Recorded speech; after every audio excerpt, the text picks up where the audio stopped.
નમસ્કાર ખેડૂત મિત્રો।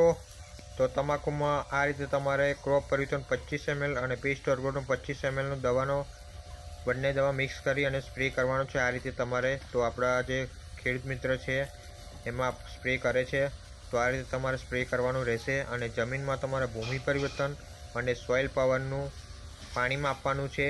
તમે કોઈપણ ખાતરમાં આપણું ભૂમિ પરિવર્તન ખાતર મિક્સ કરી શકો છો અને સોઇલ પાવર તમારે ટપક પદ્ધતિથી પાણીમાં આપી દેવાનું છે, જેથી તમારી તમાકુને ઓલ માઇક્રોન્યુટ્રન્ટ્સ ખાતર મળશે અને જમીનમાં જેટલા બી ખાતરો અસ્વ્યસ્ત પડી રહેલા હોય એ બધાને તમારે કમ્પોસ્ટિંગ કરીને આપણું સોઇલ પાવર તમારે બોટમથી લઈને ટોપ સુધી પહોંચાડવાનું કામ કરશે।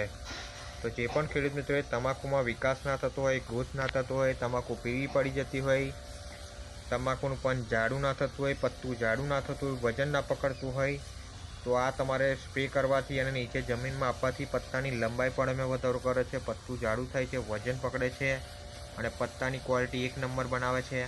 તો ઘણા બધા રિઝલ્ટ આપણે અગાઉમાં પણ લીધેલા છે। તો તમારે પણ આવું જો રિઝલ્ટ જોઈતું હોય તો કોન્ટેક્ટ કરી લો, ડિસ્પ્લે પર નંબર આપેલો છે ખેડૂત મિત્રો। ઓકે, તો ચેનલમાં પહેલી વાર આવ્યા હોય તો આ સબસ્ક્રાઈબ કરી લેજો વિડીયોને અને બીજા ખેડૂત મિત્રોને આ રીલ ખાસ શેર કરજો। ઓકે, જય જવાન જય કિસાન, થેન્ક યુ સો મચ।